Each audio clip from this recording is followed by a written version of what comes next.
Le sujet de l'heure en astronomie dans les mois qui viennent sera sûrement Pluton. Pourquoi?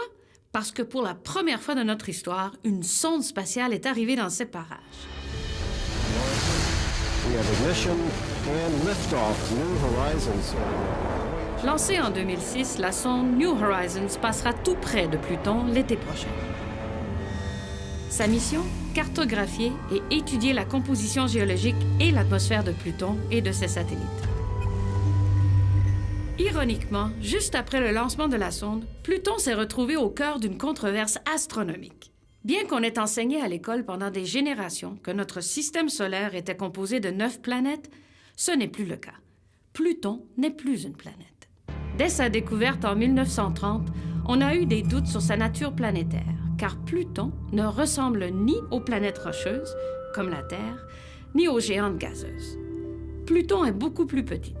Son orbite est elliptique, très ovale si vous voulez, et son plan orbital est nettement plus incliné que les autres planètes. De plus, saviez-vous que Pluton se retrouve régulièrement à l'intérieur de l'orbite de Neptune? En d'autres mots, de temps en temps, c'est Pluton qui est la plus éloignée du Soleil et d'autres fois, c'est Neptune. Enfin, peut-être la raison la plus importante qui a forcé la remise en question de Pluton comme planète, c'est l'observation tout autour de milliers de petits objets qui ressemblent à Pluton. Certains d'entre eux aussi gros et encore plus massifs que Pluton. Clairement, si Pluton est une planète, ces autres objets devraient en être une aussi. Pour toutes ces raisons, en 2006, l'Union astronomique internationale a tranché.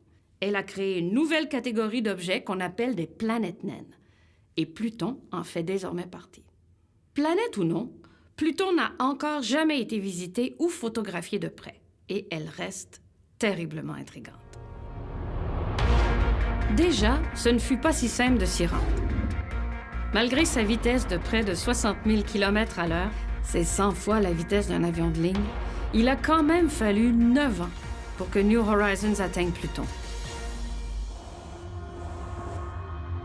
Dès le mois d'avril, New Horizons sera en mesure de fournir des images dont la qualité va dépasser celle que Hubble nous a fournie jusqu'à présent. Cela nous permettra d'étudier et de cartographier Pluton et ses satellites, du jamais vu, qui va révolutionner notre compréhension de cette zone éloignée du système solaire. La sonde ne va pas se poser sur Pluton, mais la survolera de très près le 14 juillet.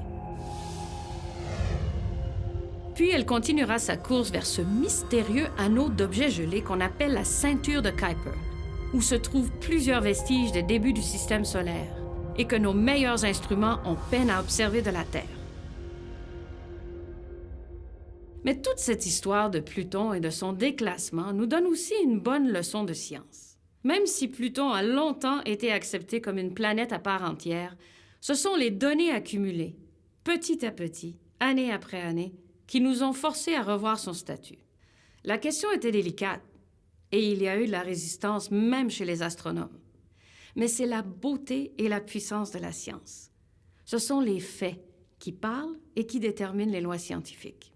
Pas les émotions du public, ni les souhaits des prêcheurs ou les désirs des chercheurs.